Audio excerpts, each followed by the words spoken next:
Når en linje y er lige med a gange x plus b, og en linje y er lige med c gange x plus d er ortogonale, så er produktet af deres hældningskoefficienter minus 1.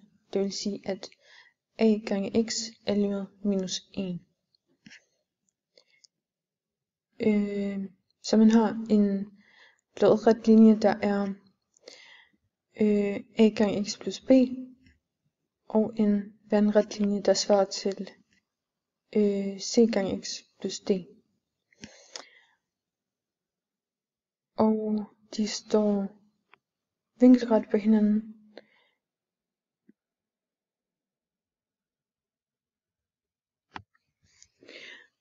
Når man går en ud og a op,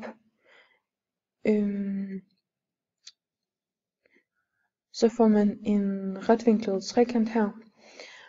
Og det samme sker, når man går en ud og minus c ned. Så får man også en retvinklet trekant. Og man går minus c ned, fordi at det er en negativ hældningskoefficient, man har. Så den ene linje har en positiv hældningskoefficient, og den anden linje har en negativ hældningskoefficient. Og de to retvinklede trekanter danner en stor retvinklet trekant.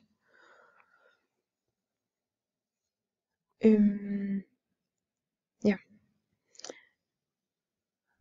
Man bruger Pythagoras sætning på begge trekanter her. Og Pythagoras sætning siger, at den ene katete ganget med i anden plus den anden katete i anden giver hypotenusen i anden.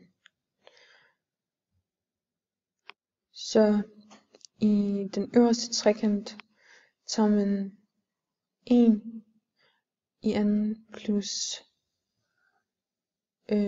a i anden, og så får man hypotenusen i anden. Og i den anden trekant tager man minus c i anden plus 1 i anden og får hypotenusen i anden.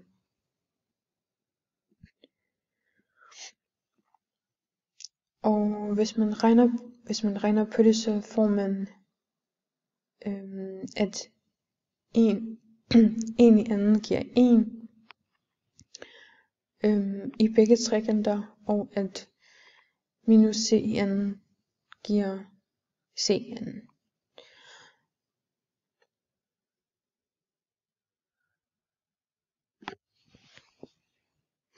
Og så bruger man Pythagoras sætning på den store trekant her, hvor de to hypotenuser bliver til kateter. Det vil sige, at den første hypotenuse bliver til en katete, og den anden hypotenuse bliver til en katete. Og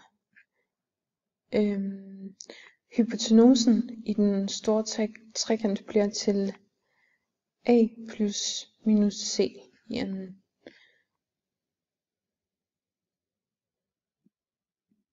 Så man får, at den ene hypotenuse, som svarer til a i anden plus 1, plus den anden hypotenuse, som svarer til c i anden plus 1, giver, og her bruger man den anden kvadratsætning, og får a i anden plus c i anden minus 2 gange a gange c.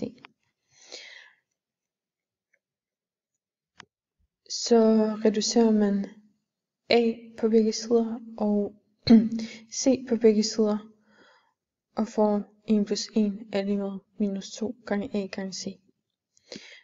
Man plusser 1 plus 1 og får 2, og så flytter man minus 2 på den anden side, ved at dividere med minus 2 på begge sider.